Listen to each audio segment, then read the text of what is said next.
Sei ehrlich, wann hattest du das letzte Mal ein Gespräch oder auch eine Diskussion, nach der du deine Meinung geändert hast? Oder andersrum gefragt, wann hast du das letzte Mal jemanden von einer anderen Meinung überzeugt?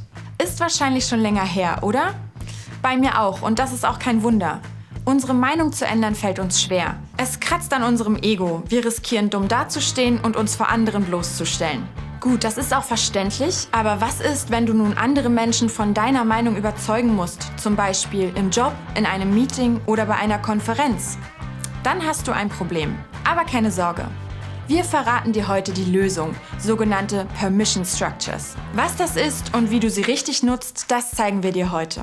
Das Konzept der Permission Structure kommt ursprünglich aus der Politik, genauer gesagt der US-Politik.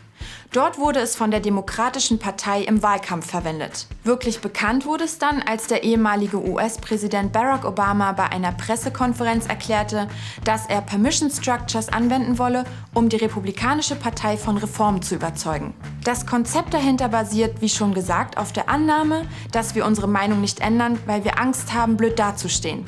In der Politik, aber auch im Alltag können wir das ganz häufig beobachten. Menschen halten oft auch dann an Meinungen fest, wenn sie ganz offensichtlich Unsinn sind. Hier greifen Permission Structures. Sie sind im Grunde nichts anderes als Kommunikationsstrategien. Sie erlauben unserem Gegenüber, sich auf andere Meinungen und Veränderungen einzulassen, die er sonst ablehnen würde. Der Grund? Eine wirksame Permission Structure bietet die nötige rationale Rechtfertigung, die jemand braucht, um einen neuen Standpunkt einzunehmen. Es ist sozusagen der erforderliche Ausweg. Jemand kann seine Meinung ändern, ohne seinen Stolz oder seine Werte aufzugeben. Und diese Auswege brauchen wir. Stell dir vor, du hast ein wichtiges Meeting in deiner Firma. Du sollst eine Präsentation halten, in der du erklärst, warum euer Unternehmen klimaneutral werden sollte. Du weißt bereits, dass einige deiner KollegInnen strikt dagegen sind. Sie denken, es ist zu teuer und ist daher nicht wert. Diese KollegInnen könnten die Klimareform innerhalb deines Unternehmens stoppen, obwohl sie eigentlich wichtig wären. Aber genau für solche Fälle gibt es schließlich Permission Structures. Also, wie kannst du Permission Structures anwenden? Ich habe bewusst nicht von der einen Permission Structure gesprochen, weil es eben verschiedene Arten davon gibt. Wichtig ist aber, dass jede Permission Structure im Kern auf Empathie und Verständnis basiert. Versuche immer zu verstehen, warum eine bestimmte Person eine gewisse Meinung hat. Was sind ihre Grundwerte und Überzeugungen? Wenn du das tust, hast du schon die halbe Arbeit geschafft. So, und nun zu den verschiedenen Arten von Permission Structures.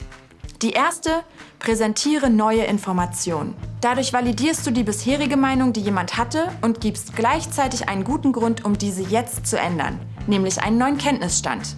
Ein Beispiel hierfür: Es stimmt zwar, dass es sehr teuer ist, unser Unternehmen klimaneutral zu gestalten, aber eine neue Studie hat jetzt gezeigt, dass man auf lange Sicht dadurch Geld spart. Die zweite: Heb deine eigene Meinungsänderung hervor. Du zeigst jemandem, dass du in der gleichen Situation warst und signalisierst so, dass es im Grunde unproblematisch ist, seine Meinung zu ändern. Hierfür ein Beispiel: Ich habe früher auch gedacht, dass es keinen Sinn macht, in eine gute Unternehmenskultur zu investieren. Aber dann habe ich gelesen, was es für einen Unterschied bei Microsoft gemacht hat. Generell kann die Authentifizierung durch dich oder Dritte eine entscheidende Rolle spielen, gerade wenn es um angesehene Personen oder Institutionen geht. In unserem Beispiel ist das Microsoft. Und die dritte: Zeige, warum berechtigte Einwände in diesem Fall nicht zutreffen. Du nimmst die Zweifel deines Gegenübers ernst, machst aber auch deutlich, warum sie in diesem bestimmten Fall keinen Sinn machen. Ein Beispiel hierfür: Es ist richtig, dass während der Pandemie Menschen im Homeoffice an Einsamkeit gelitten haben. Das lag aber hauptsächlich an den Gesundheitsmaßnahmen und nicht unbedingt am Homeoffice selbst. Außerdem würden wir nicht komplett auf Homeoffice umstellen. Alle, die wollen, können immer noch ins Büro kommen. Wenn du mehr über gute und überzeugende Kommunikation lernen möchtest, dann kann ich dir übrigens unseren Kurs Productive Disagreement and Finding Common Ground empfehlen. Viel Spaß! Learn, transform, grow. Masterplan.